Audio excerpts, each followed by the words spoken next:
Hi guys, Radhe Radhe. तो मैंने चावल पीस लिए और मैंने इसको दूध में मिक्स कर रही हूँ और अब ये पतीला रखा जाएगा गैस पर। और साथ ही दूसरी तरफ सब्ज़ी भी ऑलमोस्ट तैयार थी। और यहाँ पर मेकअप हो रहा है, भाई मेरी बहन मेकअप कर रही है अपना। और गाइस यहाँ देखिए एंड टाइम पर मेहंदी लगाई जा रही है। और ये इंस्टेंट मेहंदी है, जल्दी सूख जाएगी, तो मैंने भी लगा ली थी क्योंकि मैंने लगाई नहीं थी। भाई रात में सबने मेहंदी लगाई थी बट मेरी तबीयत ठीक नहीं थी तो मैंने गई नहीं थी। और यहाँ पर पंडित जी भी आ गए हैं, हवन की तैयारियां कर रहे हैं पंडित जी। और ये सारी तैयारियां हो रही हैं हमारे बप्पा के विसर्जन के लिए। भाई जितने प्यार से उनको हम लेकर आए थे उतने ही प्यार से हम उनका विसर्जन भी करेंगे। उससे पहले ये देखिए हमने अपने पूरे घर को अच्छे से फूलों से सजाया। और यहाँ पर हमारे सारे रिश्तेदार भी आ गए थे और अब पूजा शुरू हो गई है।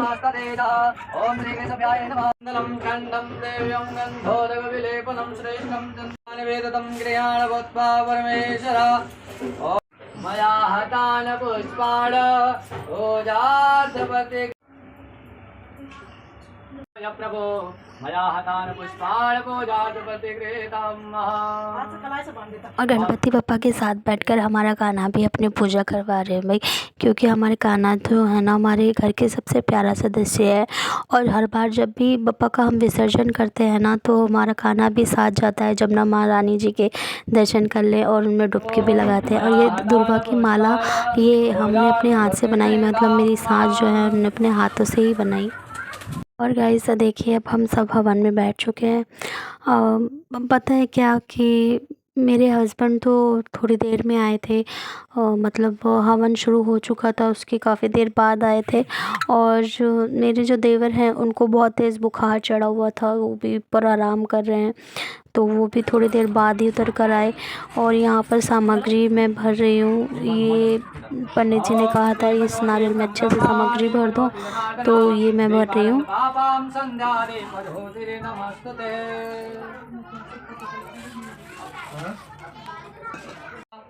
इदं धन्वते नमः ओम कुलदेवी देवताभ्यो नमः स्वाहा।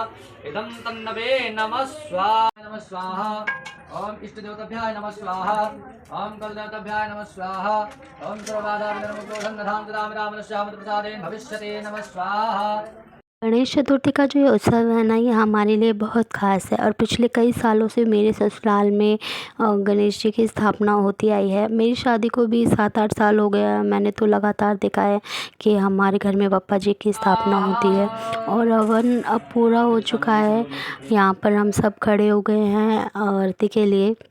और यहाँ पर देखिए मेरे देवर भी आ गए हैं, उन्हें बुखार में थोड़ा आराम मिला और तो वो नीचे आ गए। और यहाँ पर ये अंतिम जो आहुतियाँ होती हैं वो दी जा रही हैं। और अब यहाँ पर पंडित जी आरती की थाली सजा रहे हैं।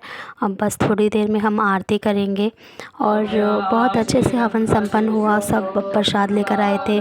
और यहाँ पर बप्पा जी को भोग भी लगा रहे हैं, अभी लड्डू का भी।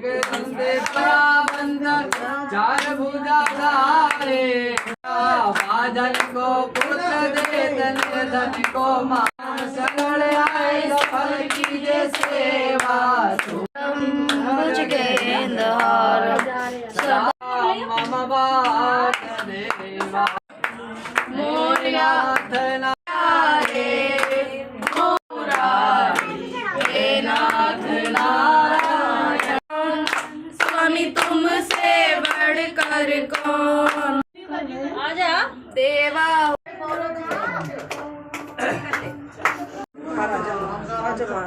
हम सब ने मिलकर आरती भी कर ली है।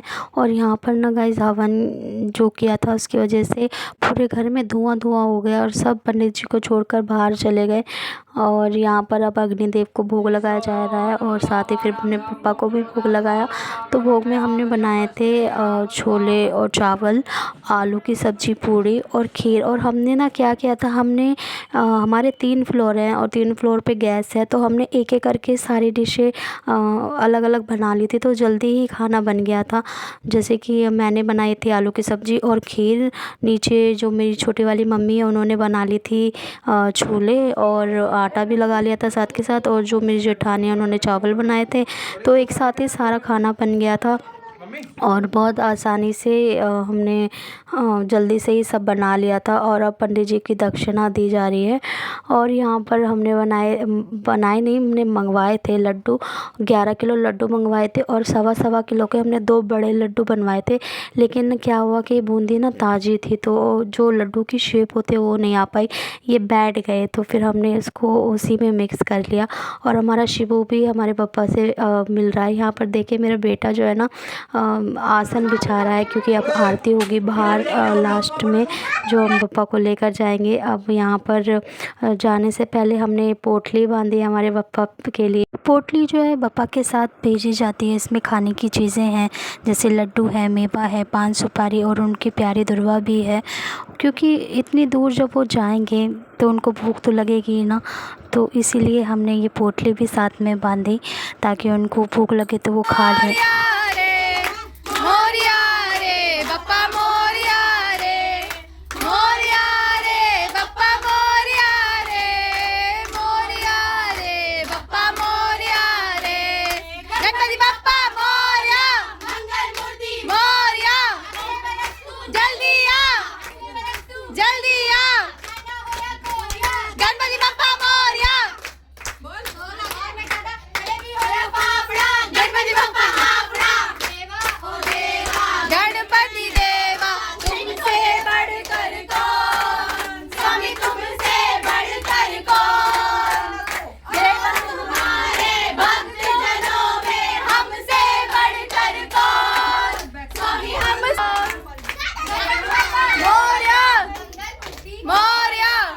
गणेश चतुर्थी वो दिन जिस दिन बप्पा अपने परिवार को, अपने घर को छोड़कर हम भक्तों के साथ रहने आए थे। और देखते ही देखते 11 दिन बीत गए। ये 11 दिन कैसे बीते पता ही नहीं चला। इन 11 दिनों में हमने अपने बप्पा के साथ नाचा गाया, उनको रिझाने की पूरी कोशिश करी, उन्हें तरह तरह के व्यंजन बनाकर उनको भोग लगाया। अपनी तरह से हमने पूरी कोशिश की कि हम उनकी सेवा अपने मन और अपने भाव से अच्छे से कर सकें। और आज वो जा रहे हैं।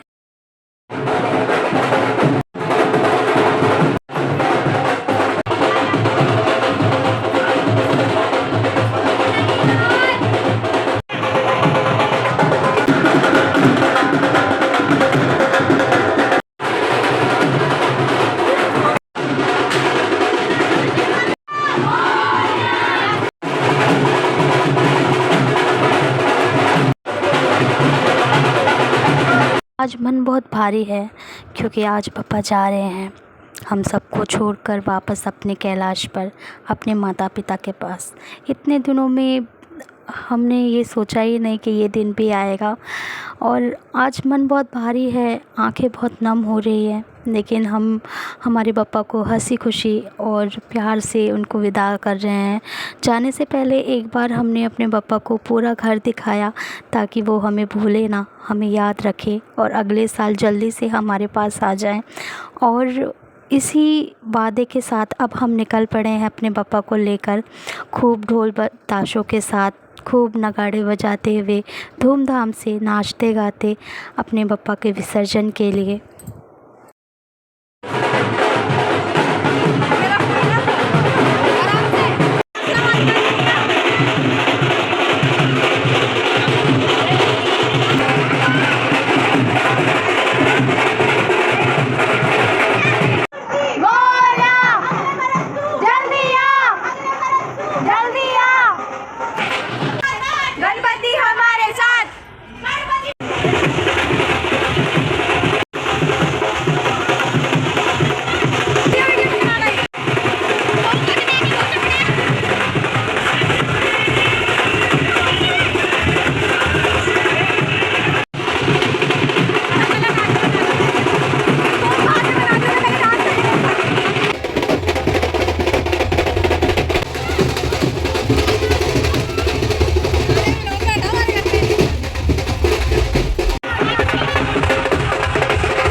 गणपति बप्पा मोरया, मंगल मूर्ति मोरया। मोरया शब्द तो हमने बहुत बार सुना है, पर क्या आप सब जानते हैं कि गणेश जी को मोरया क्यों कहा जाता है? तो ये कहानी भी उनके एक भक्त से जुड़ी हुई है। एक संत हुए, महाराष्ट्र में, जिनका नाम था संत मोरया गोस्वामी जी। और ये इतने बड़े भक्त थे गणेश जी के कि इन्होंने अपना पूरा जीवन गणेश जी को समर्पित किया। सारे जीवन वो उन्हीं की सेवा में रहे और अंत समय आने के बाद भी उन्होंने गणेश जी की भक्ति नहीं छोड़ी। और इससे हमें ये सीख मिली कि अगर भक्ति करो तो ऐसी करो कि भगवान आपका नाम अपने साथ जोड़ ले। इसलिए हमेशा जब भी हम कहते हैं गणपति बप्पा मोरया, तो हम उनके भक्त मोरया जी को भी याद करते हैं। और यहाँ पर देखिए ये सुंदर सी झांकी निकल रही है केदारनाथ जी की। और ये भी हमारी कॉलोनी में एक पंडाल लगा हुआ था और बड़ी सुंदर झांकी थी केदारनाथ की। हमने अपने पापा को गाड़ी में बिठा लिया और मुझे इतना सौभाग्य दिया, इसके लिए बहुत बहुत थैंक यू पापा। क्योंकि जब आए थे ना तो मेरी ही गोदी में बैठकर आए थे और अब जब जा रहे हैं तो मेरी ही गोदी में बैठकर जा रहे हैं। और ये सौभाग्य भी सबको नहीं मिलता, इसके लिए बहुत बहुत थैंक यू।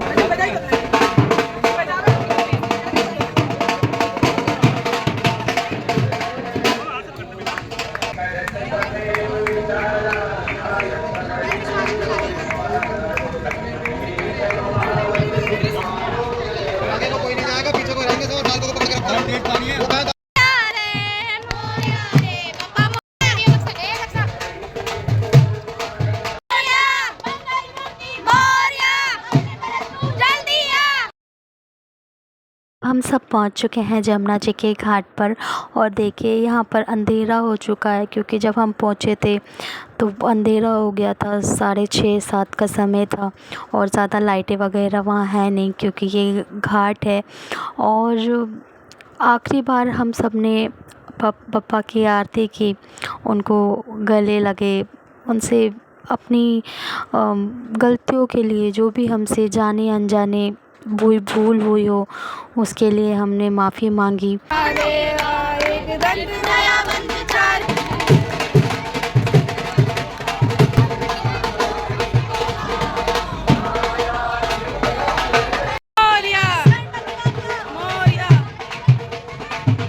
और अब वो वक्त आ गया जो करना सबसे ज़्यादा मुश्किल है, यानी कि पप्पा का विसर्जन। नम आँखें और जो भारी मन से हमने पापा को विसर्जित किया और ये सोच कर कि अगर वो जाएंगे नहीं तो अगले साल जल्दी से कैसे आएंगे। तो गणपति बप्पा मोरया, अगले बरस तू जल्दी आ, बस यही कामना कर हमने अपने प्यारे पापा को विसर्जन किया। और मैं आप सबसे एक चीज़ और कहना चाहती हूँ, क्योंकि इतनी ज़्यादा बारिशें हो रही हैं जिसके कारण बारिशों के कारण हमारी जो नदियां हैं उनका जल स्तर बहुत बढ़ा हुआ है। इस घाट पर हर बार बहुत सारी नाव चलती हैं और बीच में ले जाकर गणेश जी का विसर्जन करते हैं, लेकिन अब की बार एक भी नाव नहीं थी क्योंकि पानी जो था वो बहुत ऊपर तक आया हुआ था। तो आप सब भी अगर विसर्जन करने जा रहे हैं घाट पर तो अपनी सेफ्टी का ध्यान रखें। जहाँ तक गाइडलाइन दी गई है वहीं तक जाएं, उससे आगे ना जाएं, क्योंकि अगर कोई रूल्स बनाए जा रहे हैं तो वो आपकी सेफ्टी के लिए बनाए जा रहे हैं, कोई दुर्घटना ना हो, कोई हादसा ना हो, इसलिए ही बनाए जा रहे हैं। तो इन सब बातों का भी ध्यान रखिएगा। और हमने अब घर वापस जा रहे हैं और आपको वीडियो कैसी लगी कमेंट में बताइएगा। गणपति बप्पा मोरया।